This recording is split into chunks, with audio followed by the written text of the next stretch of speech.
this is what a hard money loan looks like. Some people would call it quote unquote loan sharks, but what they're allowing you to do is typically if you wanted to buy a house like this, a regular bank is not going to approve it because it's not livable. So you would have to compile and pull together 175,000 and then another 80 to go get it fixed up to make it livable before you can pull any money out. With a hard money lender, they're giving you the opportunity to, because they are investors themselves, put less in and then be able to pull your money out at the end, hopefully, if everything goes well. What's up, everyone? This is Niyi Adewale, and I am the host of the Akaba Home Financial Freedom Mastermind Group. This group meets every Wednesday at 7 p.m. Eastern, and the members of this group are committed to achieving financial freedom while we're still young enough to actually enjoy it. So in this podcast, you're going to get VIP access to the conversations that we have about different forms of investment and ways to get your dollars working harder for you than you worked to first acquire those dollars. Today, we're joined by the Mastermind Group. You hear a lot of voices and mainstays that are typically on a week-to-week basis. And we catch up on where everybody is working on heading into 22. And we also dive into where you can buy furniture and other items that are needed for Airbnbs and flips at a better price than the normal stores you would think of.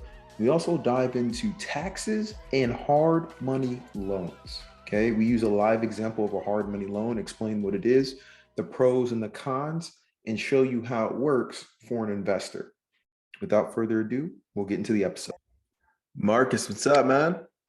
Hey. How are you feeling? Man, I'm doing pretty good. Tired, though. Yeah. Did you go straight home after we finished, or was you knocking out a couple other things? Yeah, I actually went straight home, and wife had the honey-do list, so. Hey, come on now. It's the gift that keeps on giving. Right. No, that's fair. So how did things go at the Airbnb? Good. So I was able to get everything downstairs cleaned up, and the place is gonna shine, man. I just need to get the cleaners in there to really give it that first cleaning. After we get some of the extra furniture pieces out, put a couple accents, some plants here and there, and I think this place is gonna look amazing. Hey, another thing. I don't know if you know this. Have you ever heard of Habitat for Humanity Restore? I have not. There's a couple locations in the Atlanta area. They actually just opened one up on Old National, but it's like a high-end Goodwill. So I guess when they restore these houses, they grab all of the furniture. Some of this furniture looks brand new, tiles, floors, lighting fixtures, and they're pennies on the dollar. And a lot of the stuff is brand new, but it's like a Goodwill. Some of it may have chips and scratches like the cabinets and countertops, but I went there the other day and they had brand new couches for like $200-300. Really? Like stuff that you would buy and be like, hey, I'm putting this into a unit right now. 1,000%. My next Airbnb unit, I'm trying to do everything from that store. Man, count me. And you know one thing that I saw, thank you. I just wrote that down.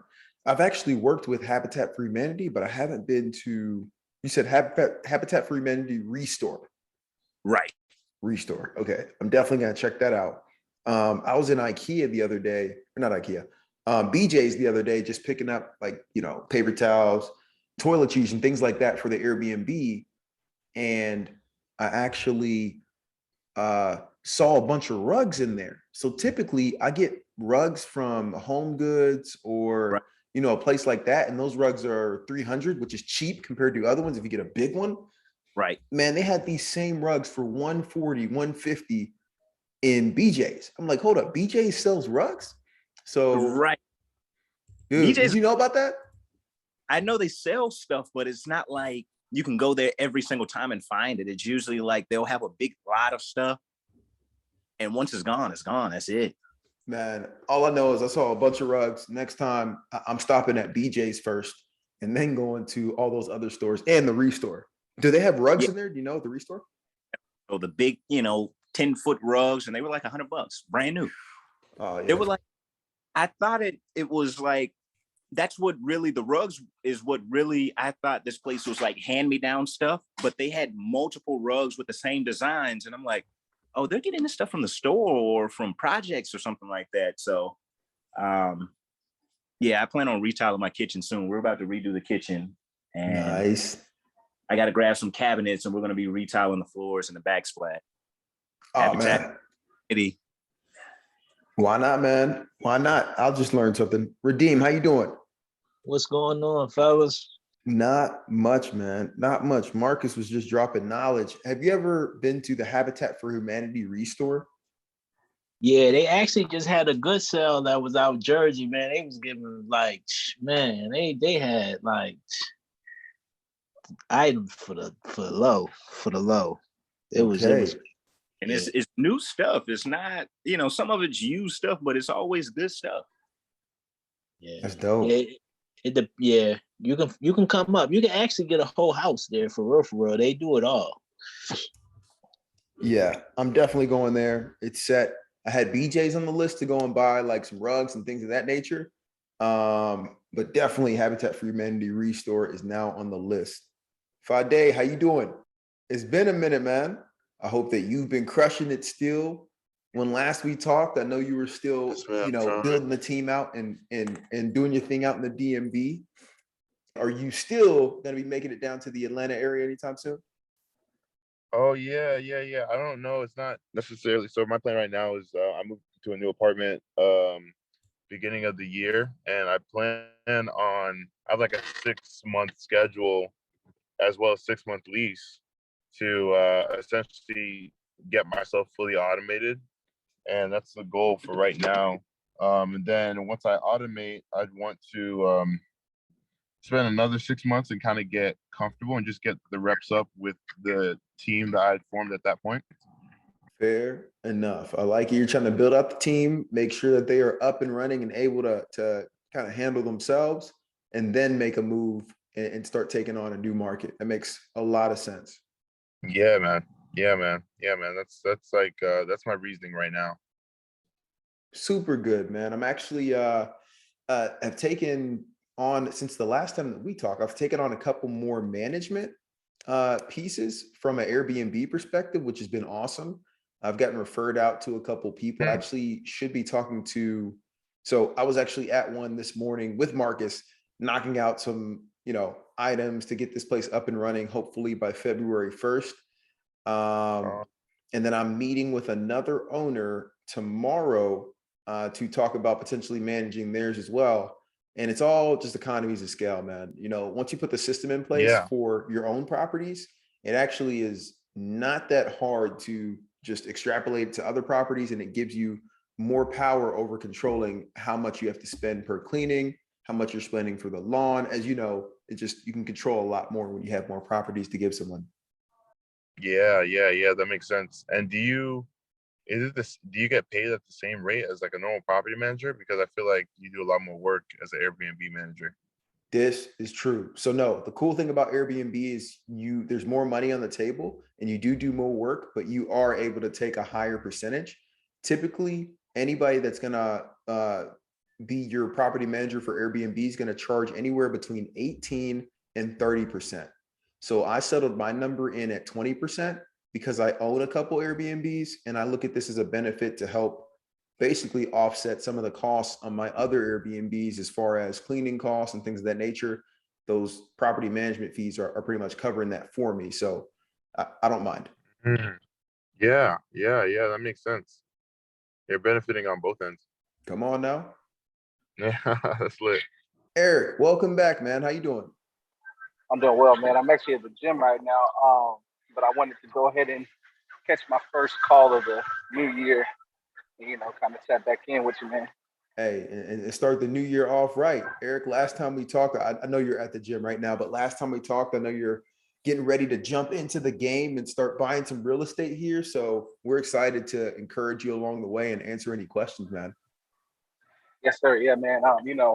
I started, I told you about the e-commerce venture that I'm working on with my business partner, and, I'm preparing to, start the wholesale process that you put me onto as well a couple weeks back. And so, I'm just here touching base, continue to build these relationships and goodwill, and ready to go whenever your contact is ready to go as well. So that's pretty much what I got going on my end.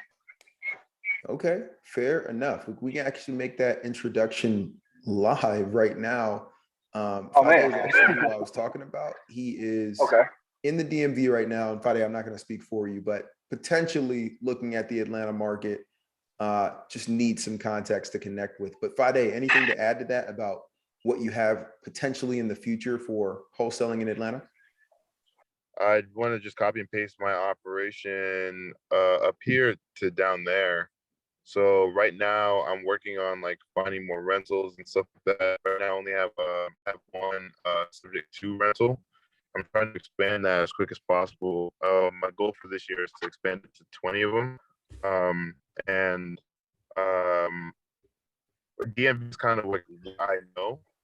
In my home base, I wholesale or I mark for properties to wholesale with the keeping at the back of my mind that if the seller fits the kind of mold, I would essentially just take it in the subject to or seller finance direction. And if the seller's up for it, then I would just take that property down and keep it for myself. And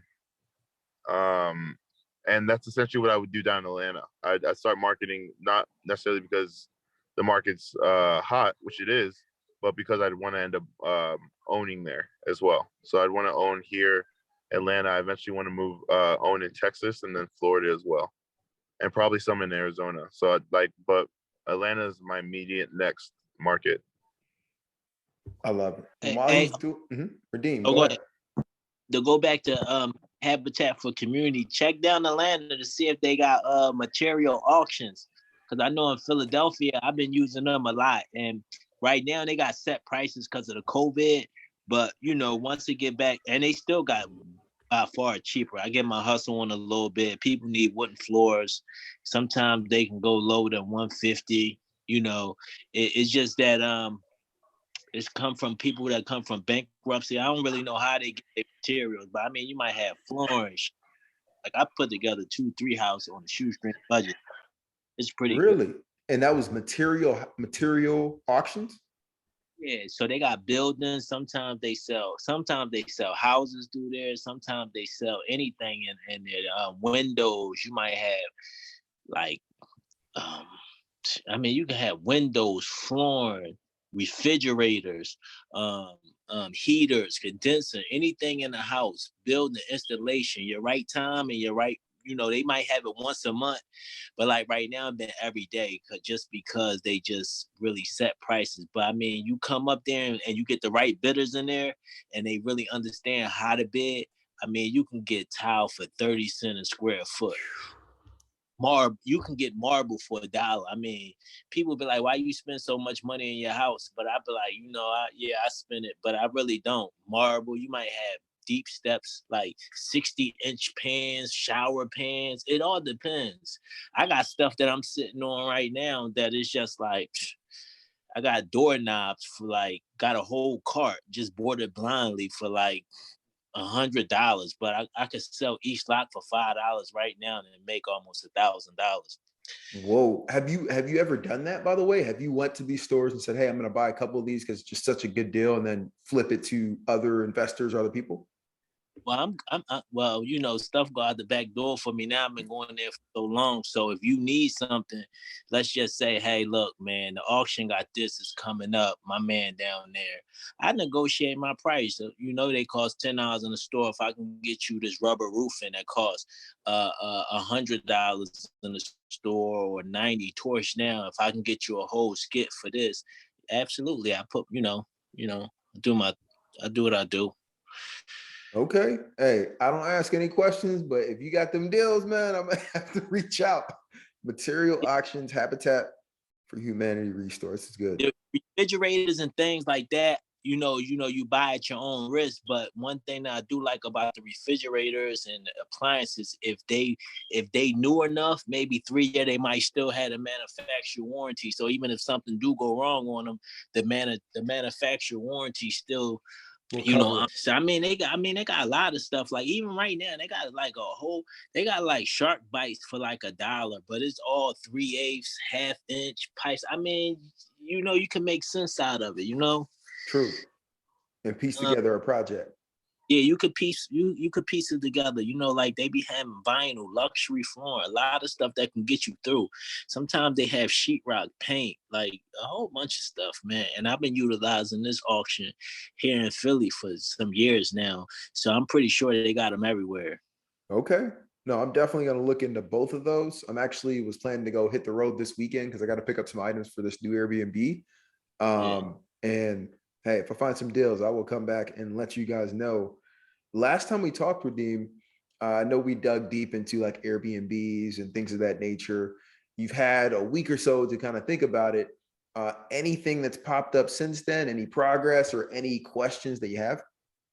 And to be honest with you, man, I'm in here grinding, man, just to get that event space up. So to be honest with you, I've been on, like, I just got finished compounding and sounding today. Like, I just been really trapped. You know what I mean? I've been trapped, really just focus on the work, ain't really get chance to, like, just, it's just on my mind. So I got to close it out. So I just want to get everything up and running. But it do be on my mind, like, when I come to this call at night when I'm sitting up, and I meant to call you. So, I could do two things. But that's really been, I got two active projects going right now. One I got going on Nidro. I'm like, I'm on, like, I took one of them, them hard money loans. So I got a year to make good on it. Mhm. And to be honest with you, I just started and I'm 5 months in the project. So, um, so and I got another project going with that event space and 2-bedroom apartments. And then I got, it's just, that just really been them two projects and me just going back and forth and really me just bouncing around. It just got me a little spread thin, but it's just part of what it is. Of course. Of course. There's times where you got to grind through it, right? And make sure that you can get your money back and kind of make good on these deals. And other times where you can start to expand into other things. But at least you're starting a new line to think about, like, hey, could I turn this into, something else? Yeah, because once I get through these two projects, like I said, I done put enough of my sweat equity in there, and it's just like this time I'm getting older, and it's just like like I'm just trying to stay out the buildings, like I'm just really just trying to stay out the buildings, and just like I said, go up that other avenue. Um, but like I said, I'm bracing myself that I might just pay. I know I'm gonna wind up. Paying off this loan within this 1 year. So I gotta brace myself for that, you know what I mean? So, but this way I'll get to keep it. And like I said, one of them things, man, one thing about you being an entrepreneur and you always doing that and you always reinvesting your money, you always one move from being broke, and you always, the next move is just having a tremendous upside. And That was well said. Have you ever read that book? So one thing that helped me tremendously, and I'm still working through it to implement, but I use this in my personal life as well as the businesses now, is this book, Profit First. Have you ever read that? no. Oh man, highly Yeah, yeah, recommend yeah, listening. yeah. That's a great one. You read that, Eric? Yeah. Yeah, Eric, can you give Radim kind of the synopsis or high level of what they talk about in there? So yeah, it's been a while, and I plan to revisit it soon. But pretty much they break down, you know, various tiers of kind of income. Like let's say you're bringing in 50K a month, 20K a month, etc. And this kind of gives you a framework in how to diversify your money, and how to pretty much pay yourself first, even if like you got heavy expenses. And then you correct me if I'm wrong, but I think it's something like um, he won't allow his expenses to go over 30%, and pretty much divvies all the money up into I think it's expenditures, your profit, taxes, savings, and then I think there's one more, but yeah, that's pretty much the gist of it though. And I've simplified it even further, and that was spot on, Eric. I've simplified it even further to It's basically saying to pay yourself first, right? In all things. So when you look at W-2 money, what's the first thing that comes out before you even get the check? When you're looking at your check, hey, I made $1,000 this month. Radim, how much did you actually make? Taxes are coming out, right? Uncle Sam's like, hey, I know you're not good with this money. I'm taking mine first, right? And they do that on purpose. And so the premise of this book is you really have to go ahead and break down and make sure that the business you're running is going to be profitable from the beginning. Enough of that, hey, let's reinvest every single thing. And at the end of the year, it looks like you made money on paper, but you're actually looking at the account and it's like, hey, there's no money there.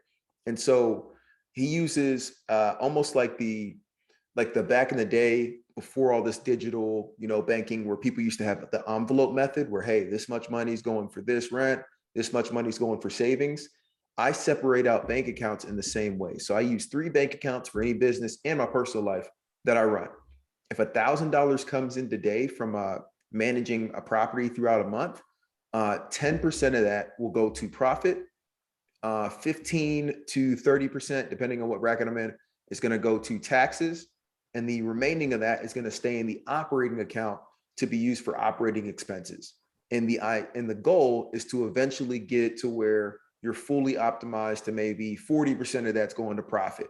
And it just ensures that on a monthly basis, you are ensuring that you're paying yourself. And that's how you know how the business is doing based on how much you're paying yourself. But highly recommend that book. Yeah, like I said, I ain't read the book, but it's funny. It's funny because I don't think I have a problem with that. Like I know the profit coming. For example, I kind of do that. Like even my job, like I make sure, like even my job, like I might get a direct deposit. Let's just say 400 every month before whatever I do. That's just coming out to a bank account where I probably ain't see in years. Same thing if it's rent money. I don't even touch my rent money, to be honest with you, only when it's time to really make a move that makes sense on paper. Like it's weird. It's just I don't know. It's just when I'm just ready to make a deal, it just gotta make sense. And I can see the numbers coming like real live. Only thing that's getting ahead of me now is sometimes when I'm looking at like me starting to do this new game as far as the credit, I'm not liking it because even though I'm getting the money up front, like I'm getting the money up front, I'm looking at it like I'm probably pay one person $800 in interest a month, which would be my profit, you know what I mean? But I'm paying them for the next bulk of the money to do a next step. And I can see how that's getting out of hand, and it's just like, it's new to me because before it used to be like that money will come to me and then I'll be able to build it up. I'll have backing. But each loan that I take out, I'm responsible for. So let's just say if I got 200,000 that I took out, I got 200,000 if something happened just to do it if all hell's works. You know what I mean? Absolutely. I don't let it go outside what I can't afford. So just using the example where I took a year loan, right? A hard money loan, just because I'm getting new to it.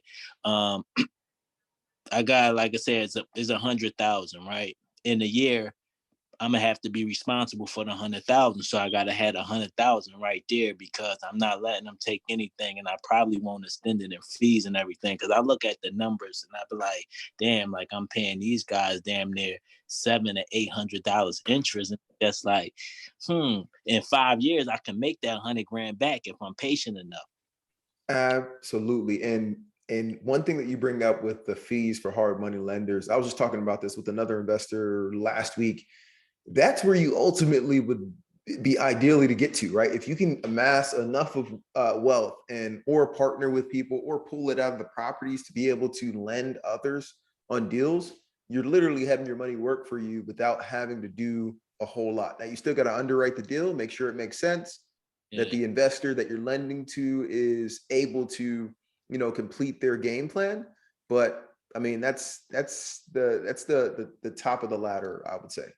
Yeah, because I'm looking at like for example, like I'm looking at the numbers and it's just like I be laughing because it's just like, okay, I took 8 years profit up front. This my I took 8 years profit, but I'm giving them my profit. Like, and I'm like, damn, looking at it as clear as day. Like the mortgage might be like 150. Their taxes like 800, 900. I'm like, yo, what? Damn, like if I just wait 5, 6 years, I'll have that money in 10 years. You know what I mean? I can have that money, but it's I'm toying with it. It's okay. Yeah. But this the battle that I have, like, cause my accountant guy always say, yo, it's just money on paper. Make the next move. Don't worry about whatever, cost to pay. And I just be looking at the bottom line. Like, I could see how it could get away from people because, like I said, I'm coming from the old school, like, do it everything, grind it out your pocket, and then you left with what you left. And then sometimes when I sit down and I be shuffling, if something happened to me probably before my whole grand plan come together, it's like, do I pass down debt to the people that's coming behind me or whatever? Because like you gotta be real strategic. But it's all good. Hey, we got to take those risks though. And Marcus, what are your thoughts on that? Have you taken money from hard money, etc., to get any deals done to date? No, I haven't. And I truly, to be honest, don't understand hard money enough. It's always been kind of scary to me. I'm just now, within the last probably 2 years, getting into credit, using credit cards or high limit credit cards to finance things. So that's the extent of my knowledge on using credit. Okay. Well, I'm actually going to pull up something here right now to show you. So this is something I put together because we're starting to work with a lot of different investors and have individuals invest in different properties. So I want to be able to explain like, hey, this is what we're doing. If you look at the middle of this screen, right, this is a legit hard money deal. And this is kind of what a preliminary term sheet would look like. Radim, this probably looks very familiar. Yeah. And so a recent project that I partnered with an investor on, and Marcus, the investor, the purchase price is 175K. We believe this house is going to be worth 350 when it's all said and done, but it's going to take 80 grand of work to get there, right? And so when you subtract 175 plus the 80, that is 25, 55. That's 255. And there's about 95K that you could get back for that. And then you subtract out the money you got to put down. But when you look at this, the hard money lender is going to give you the money for the purchase as well as the money for the rehab. So you don't have to come up with the 80 grand to do the rehab or the 175 grand to purchase the property. You just got to get the owner to agree to it and show what your game plan is going to look like and ARVs for properties in that area that can give enough to where the hard money lender feels comfortable lending to you. What you do have to bring and show is, for this deal, we had to put 12% down of the original purchase price, which is 175. And then we also had to bring the closing costs, which are significant. They put a heck of a lot of closing costs in there. And then your monthly payment and holding costs includes a 12% interest, and they do give you 12 months to get this done. We're going to try and get it done in 6 to save on some of those costs. But you can see on the right, if we're talking to an investor, this is kind of what it would look like if somebody were to partner with us on this deal and bring the full financing portion. But yeah, this is what a hard money loan looks like. Some people would call it quote unquote loan sharks, but what they're allowing you to do is, typically, if you wanted to buy a house like this, a regular bank is not going to approve it because it's not livable, right? So you would have to compile and pull together 175,000 and then another 80 to go get it fixed up to make it livable before you can pull any money out. With a hard money lender, they're giving you the opportunity to, because they are investors themselves, put less in and then be able to pull your money out at the end, hopefully, if everything goes well. So with the rehab costs, how is that paid? The 80 grand in rehab, is that paid in terms, or is that a straight 80,000, get the project done? Great question. And Radim, I want to hear your thoughts on this too, but the 80 grand, and this is important, you need to have some money up front. Like, you need at least about 10K or so in your account to get started with your guys, because they do it just like the bank does a construction loan, where they're going to come verify work and they're going to do draws for you. Like, hey, okay, you've done the cabinets, you've done the flooring. I see you got the plumbing in. Here goes a draw for X amount to quote unquote reimburse. Radim? Yep. That's no, it's very familiar. Yep. I was about to say it comes in drawers. It comes in drawers. And also too, if you tap on that budget, your interest is, let's say you get it for 80, and let's just say you use the whole, let's say it's 80,000 for the construction budget. Let's say you don't use the 80,000, you just come out your pocket and do the rehab or whatever the case may be. You will only be taxed on the interest money on the the 175. 175. Mm-hmm. Yeah, 175. But if you use the 80, you'll be taxed on that. So one of the problems that I was running in with, because I do the work, I didn't even tap on my real estate budget. I kept it low. You know what I mean? I'm trying to do it out there. Like I said, I'm putting it together like that. So I didn't even tap on the budget yet. And I'm not planning on doing it because at first I was going to turn it into a triplex, but the guy who I was talking to said, look, man, you done already had your construction budget. Like, they not really going, you can't do it that way. You know what I mean? You can't turn it into a triplex. They not going to do it like that. So I just I just did the triplex, but I'm just doing it out of pocket. And if I get stuck, then I'll take my chances. Like I'm setting it up like a triplex, but I'm closing up the walls when I come through an inspection and things like that. And I know where everything at because I kind of do the work. The only thing is though, I have seen people that, just talking to a few people, you only as good as your construction people, man. Because True. if they come through and they do you 40 and leave you hanging, and you in that time, it's just like, man, Who does the inspections and who schedules the inspections? You schedule the inspections when they done, but the bank and the people who give me your money, they come out, correct? Yeah, correct. They send somebody out and they charge you a fee. Like it's usually like $100, $200 site visit fee or whatever to come and check your work and then give you the draw as long as everything checks out. But go ahead. Oh no, the good thing though is if you do it right, you can kind of front load your, you can kind of front load your charges if you strategic enough and get some of your down deposit back. So let's say something like demoing, right? You know the demo house, you can do 15,000, 10,000, right? That makes sense, right? And you can get it done for a fraction of that. So that might be, let's say, 7,000 back in your pocket. You know what I mean? And let's just say you talk to a guy and say, yo, I need you to frame this house. You can negotiate your deals. You might put on your budget, it costs 10,000 to frame your, the wood, but you can get somebody to do it for 3,500, and that's money back in your pocket. So essentially, you really, if you do it right, you can recover at worst the money that you come out your pocket if you do it right. I have two questions. I know we don't have much time.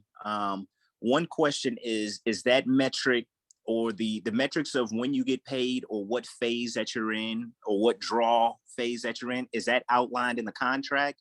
And also, who sets those guidelines for when you're paid out? Yeah, it's in your budget. It's how you do your budget. Like, they gonna ask you for a construction, but they gonna have you itemize it. Like, you gotta submit that, correct now? That's correct. And what Redeem said is exactly what the investor I partner with and pull money in for this is doing. So that demo budget, one of the investors I partner with has a crew that is doing this for a lot less than the 15K it would normally take you if you were just, first time doing this, et cetera. And so when you front load your budget like that, that's what's going to give you a little breathing room throughout to where you can make sure that your contractors are on.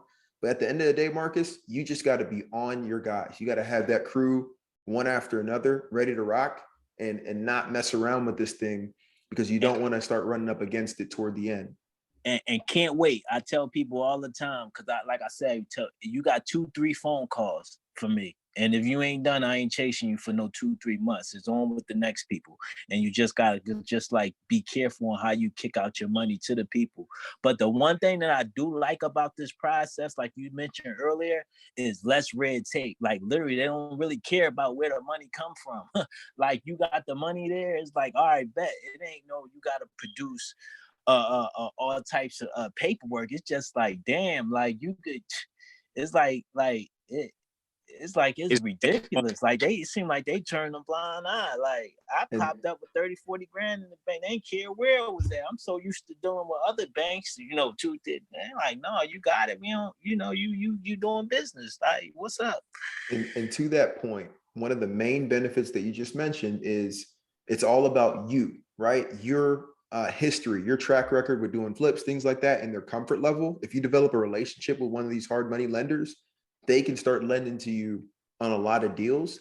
And one of the cool things about this product, especially with this lender, and I've blocked out all their names, but if you need that, I can send it to you later. They will also refinance your loan at the end. So two things. One, you can buy this through your LLC, right? It never has to touch your name, your credit. You don't have to qualify for anything. As long as you have the down payment and they know, hey, you've put the whole scope of work and all that stuff together, they will lend to you. And then at the end, you can refinance in that LLC, pull 70% loan to value out, and they will do that for 30 years in an LLC, which is hard to get from anywhere else because they funded your deal to begin with. It's good money. Yeah, I'm getting familiar too, because I was like, what's your name again? I'm sorry, I ain't catch your name. The one, Marcus? Yeah, Marcus. Mark. Yeah, I'm listen here. I'm still on the fence about the credit and everything like this, and people been in my ear for so long just to do it.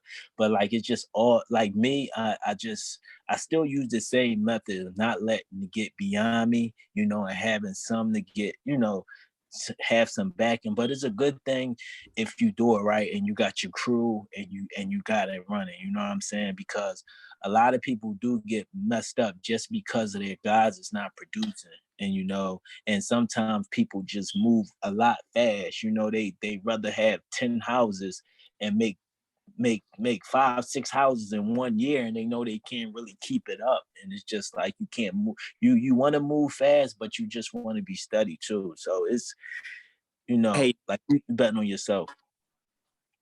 what are some of the data points that they look for on a hard money loan? You can go through that really quick. For real, if you do it right, if you got a credit score, right? If you got a good credit score and you create a new LLC just as of yesterday, they'll take you on because you don't got no history. So when they do, they check. You just they'll go on your credit score, and if you got the money, you can just do it. You'll be a co-borrower until you're able to keep making good, and then you can just do it on a business name, an LLC.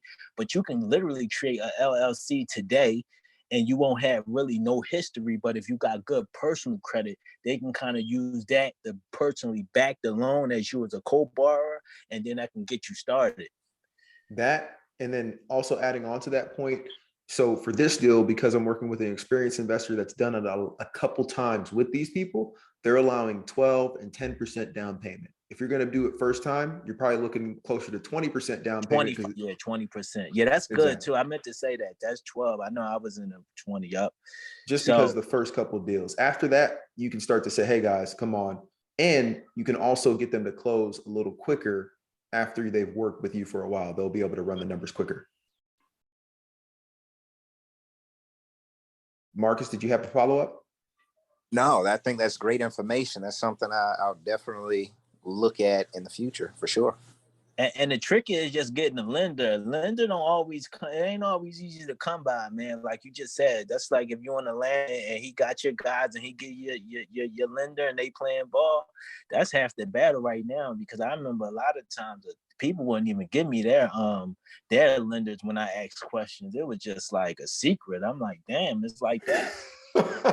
It's the mob for that. Hey, it's the same way with Airbnb cleaners. Ask Marcus. We had to have a serious heart-to-heart about that. Like, hey, are we gonna give him the name or not?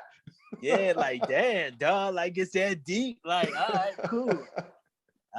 cool. Because it's just like that, So they guard it with their life, but it's like I said, if you use it right and you strictly business and you betting on yourself, it all comes down to you anyway. So it don't matter. It all, that's how I do it. Like if you guys, like I said, I say this all the time, man. Sometimes I just let my nuts hang, man, and I walk, man. So so so Yeah.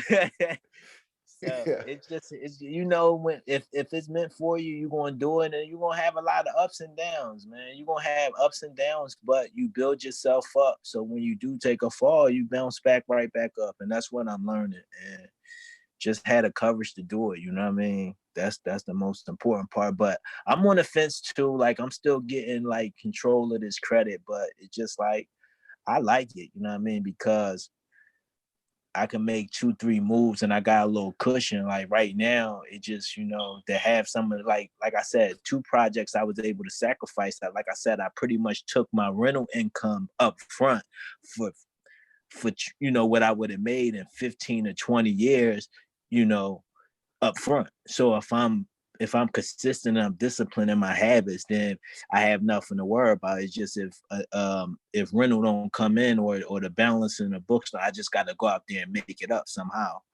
So it's just you know, it's like that. True. And I see Abdul, how you doing, man? Welcome back.